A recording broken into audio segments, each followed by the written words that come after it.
Hello, my dear students and my viewers.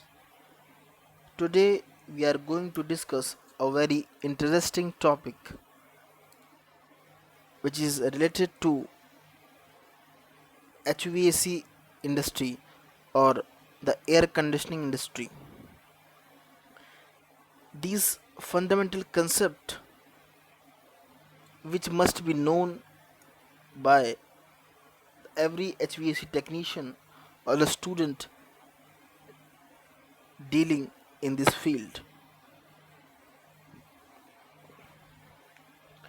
Okay, now we will start with some of those concepts. Before starting some of those concepts, you must very well aware about what are the foundation principle of these concepts. What is dehydration? What is degassing? What is purging? Okay, you must very well aware about these concepts. What size of vacuum pump you will used during the drain off, or what is the time period which you will operate to completely drain off the system, what is the horsepower required. Okay, these are some of the answers which will you get in these videos. For my students who are seeing this video, are advised to make a note and write the step by step procedural paradigm form. Okay,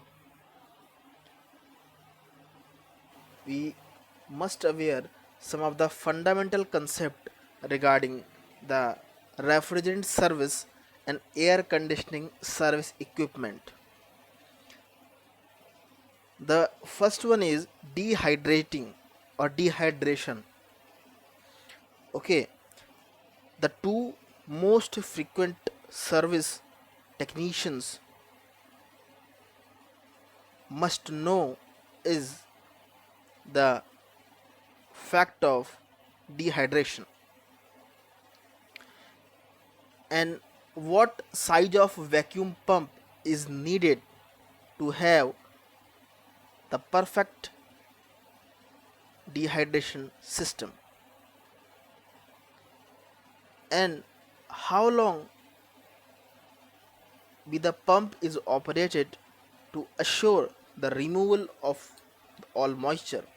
In the last discussion, one of the students is asking about the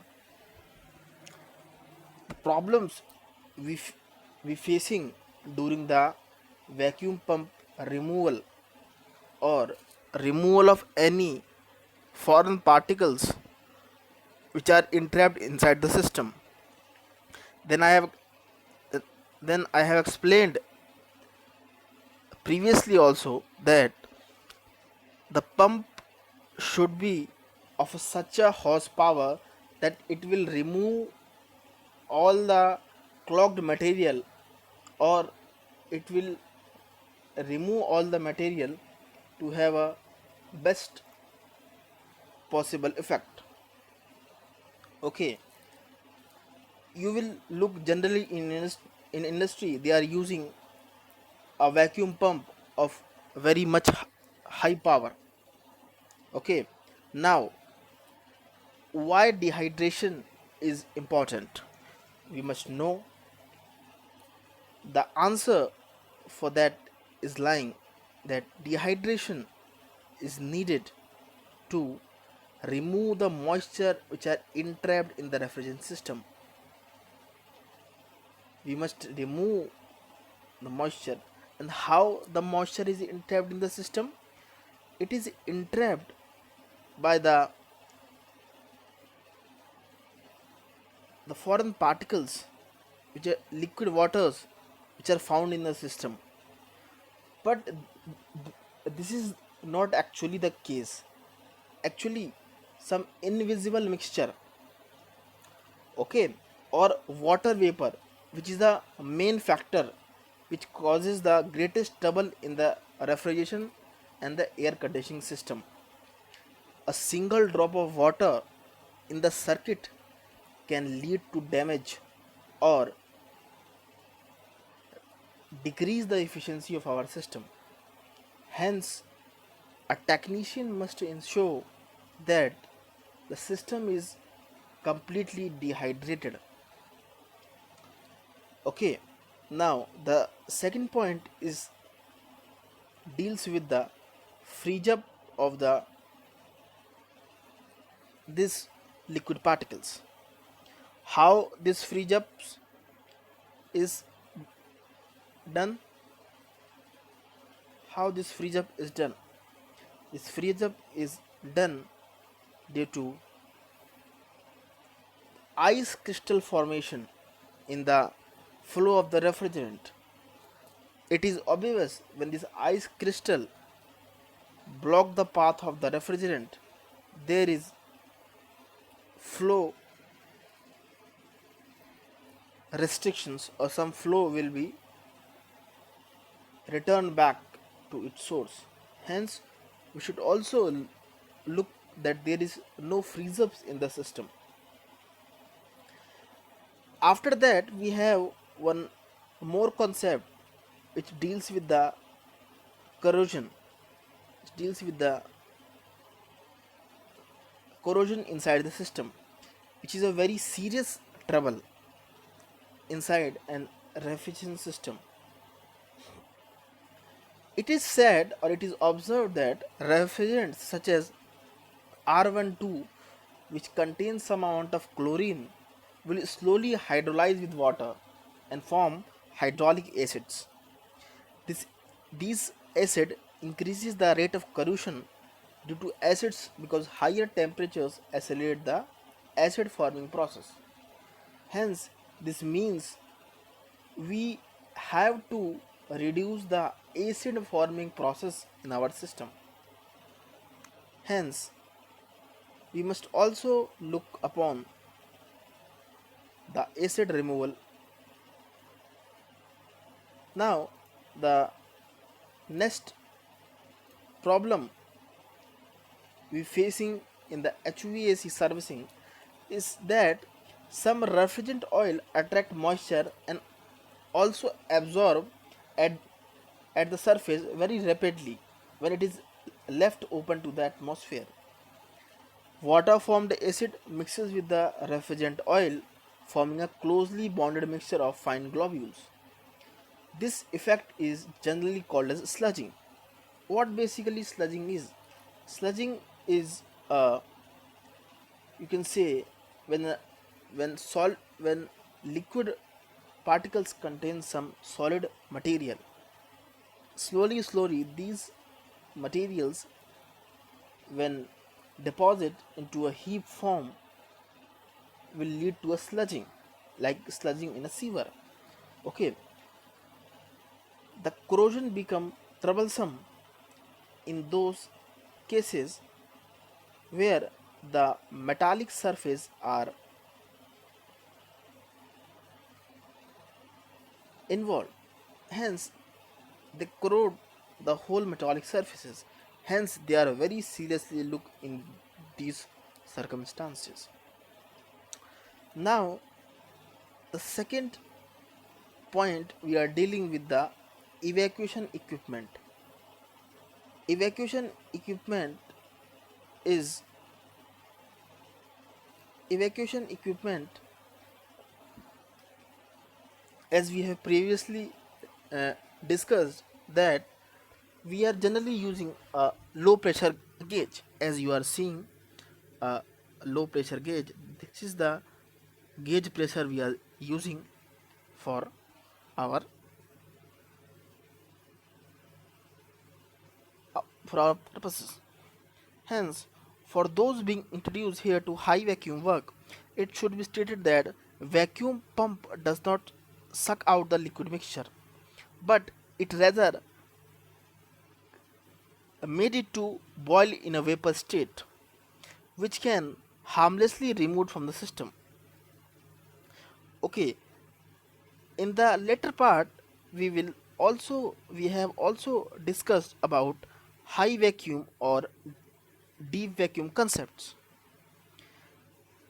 High vacuum is generally a concept is drawn to reduce the internal system pressure of a refrigeration or air conditioning system so that the moisture and other contaminants can be removed. The term high vacuum describes the same condition inside a closed volume.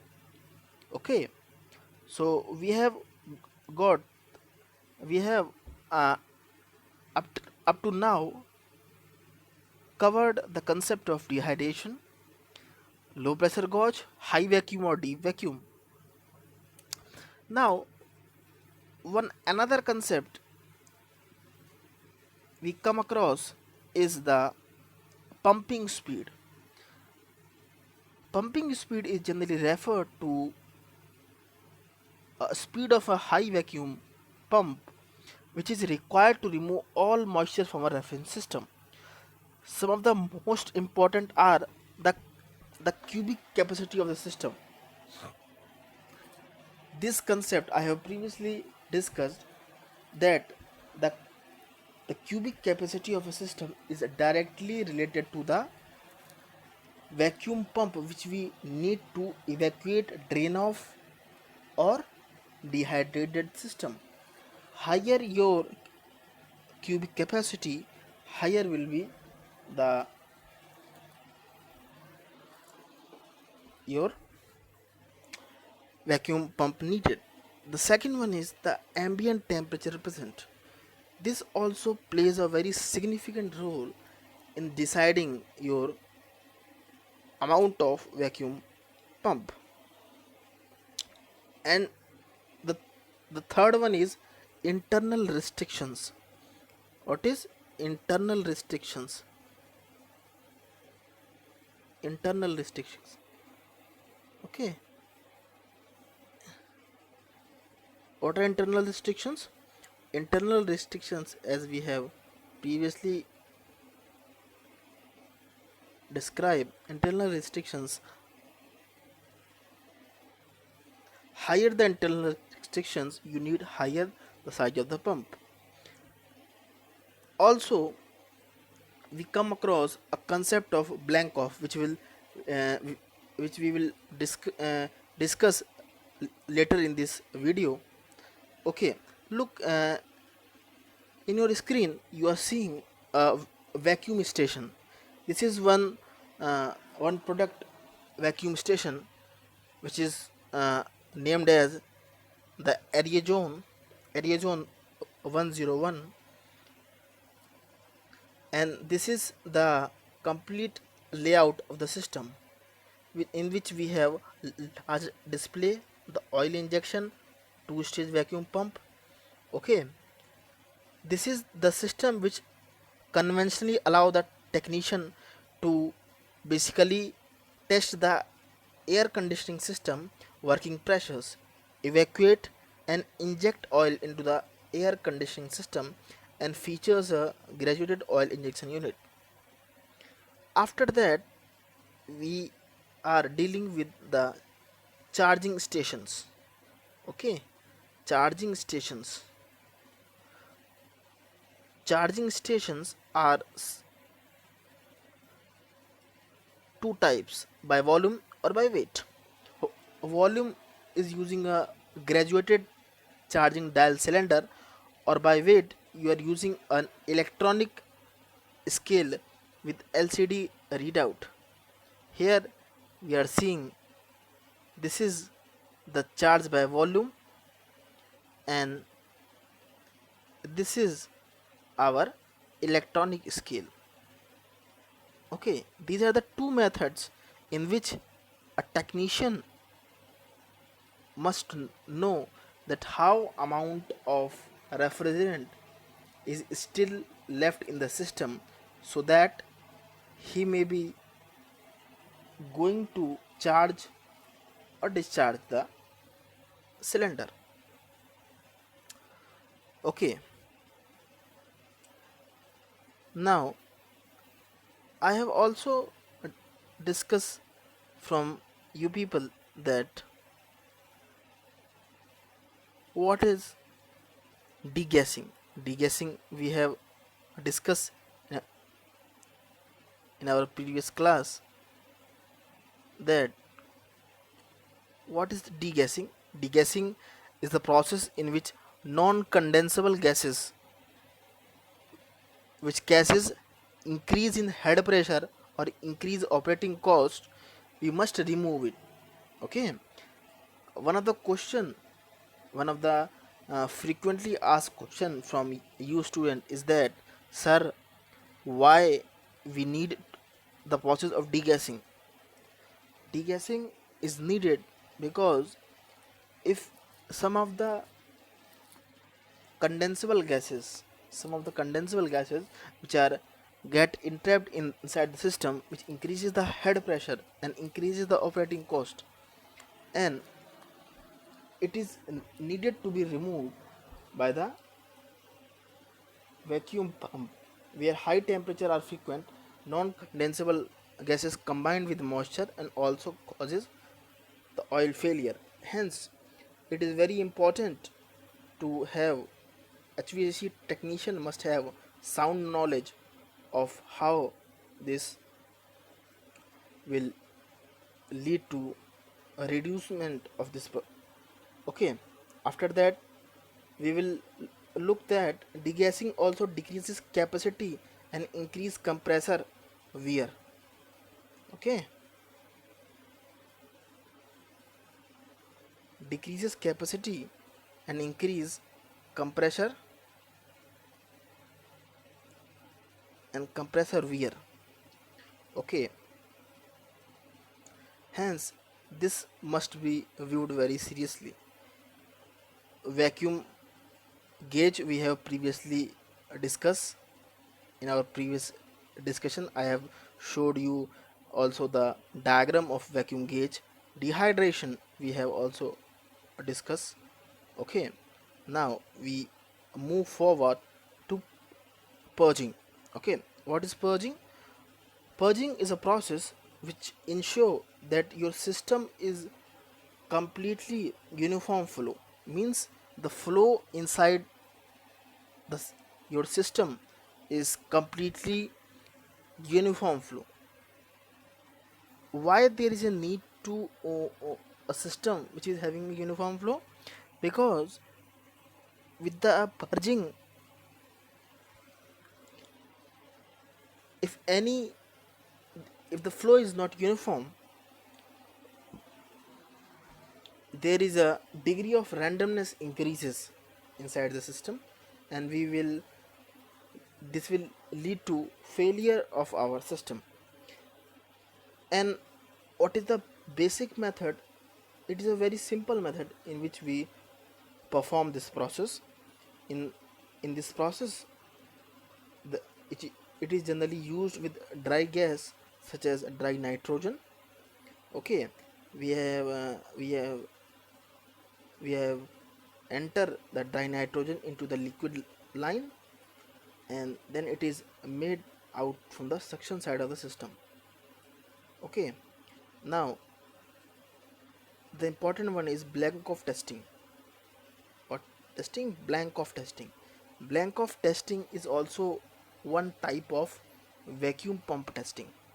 Okay, vacuum pump testing, in this our motive is to achieve the micron gauge which is directly attached to the vacuum pump, and verify that the pump is capable of achieving a certain level. We have to achieve a certain micron, 100 micron gauge of the vacuum pump pressure. If this vacuum pump pressure is not achieved, we, the technician must look for the oil with high quality or used low low pressure,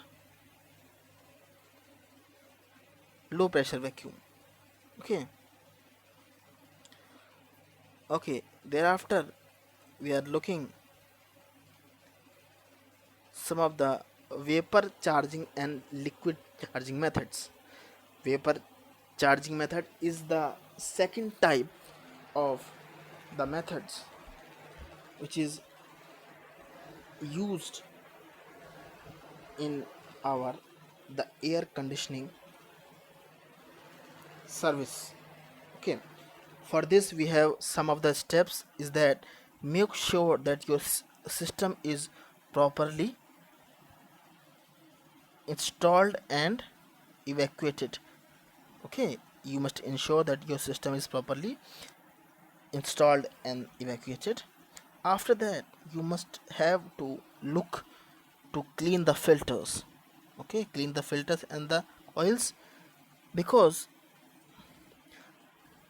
because charging with dirty coils may lead to process difficult. Okay, now the third one is check the uniform flow. Check the uniform flow. Check the airflow which is uniform. Okay, now the fourth point is identify the type of metering device. Okay, metering device is again the gauges you are using for this measurement. Okay, then we will encounter with the process of total superheat. What it is? Total superheat.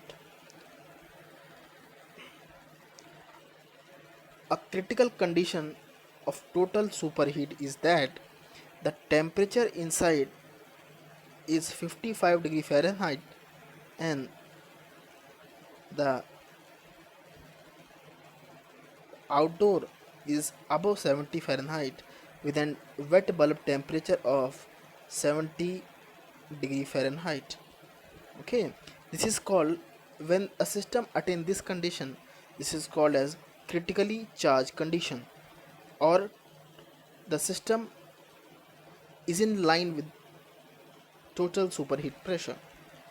Okay, after that we have the basic principle to perform this. We have a system which is equipped with fixed metering device and capillary tubes. Okay, the total superheat varies with the outdoor air temperature and heat load on the evaporator.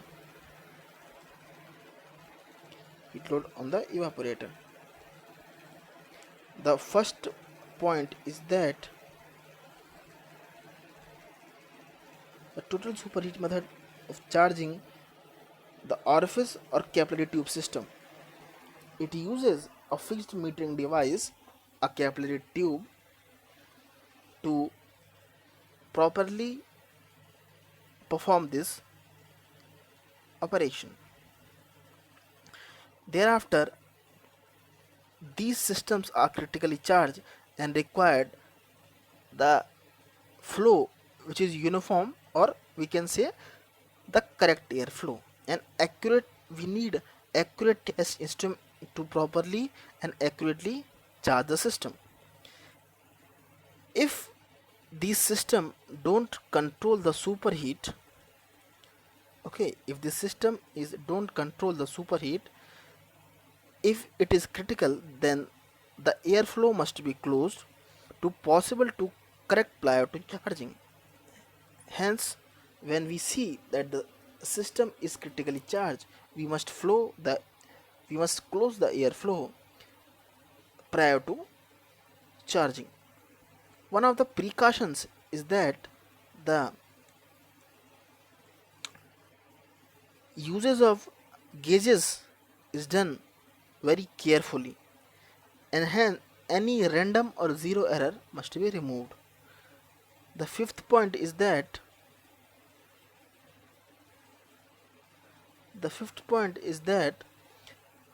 the temperature probes or thermocouple is properly attached. Okay, thereafter the sixth point is that you should measure the return air wet bulb in the duct just before the coil and outdoor of the DBT with a digital psychrometer. Psychrometer is a device which which all of us know to measure the wet bulb temperature of the system. Okay, now you should determine the actual target, actual or target superheat using the charging calculators. A charging HVAC technician is also equipped with these sophisticated devices. Okay, now if you measure, if the technician measure that the system is slightly at the left end or at the decrement end of the total superheat or TSV value, then he must add the refrigerant. Okay, and if you observe that the system value is at the right of the predetermined or critically value of the TSV, then he must remove the refrigerant from the system. This is the golden rule of TSV. Okay, now this is the last topic of this chapter, is that servicing of compressor. It is very important regarding any bachelor degree university examination. It is generally asked for 12.5 marks. Okay, a single question for 12.5 marks.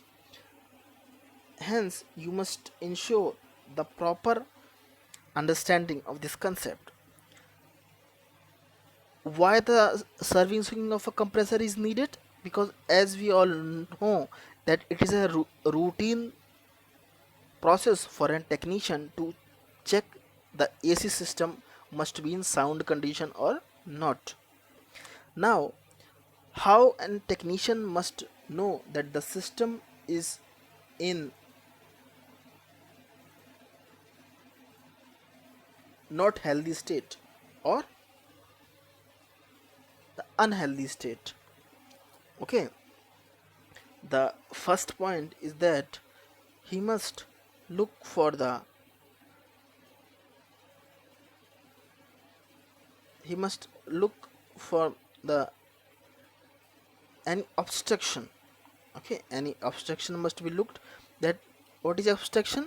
Obstruction is a large position of AC unit is located, okay, outdoors. When the system is located outdoors, then any foreign particles may be enter inside the compressor, which is obstructing the flow or the fan characteristic of our compressor. Hence a HVAC technician must look. And the important point is the engage the high pressure switch.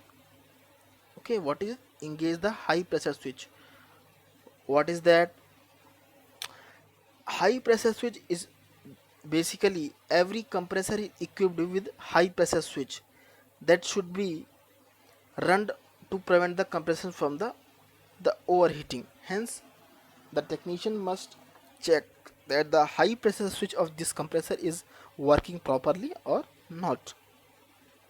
And this is the basic rule that we must check the air filter regularly to uh, avoid any uh, foreign materials to enter.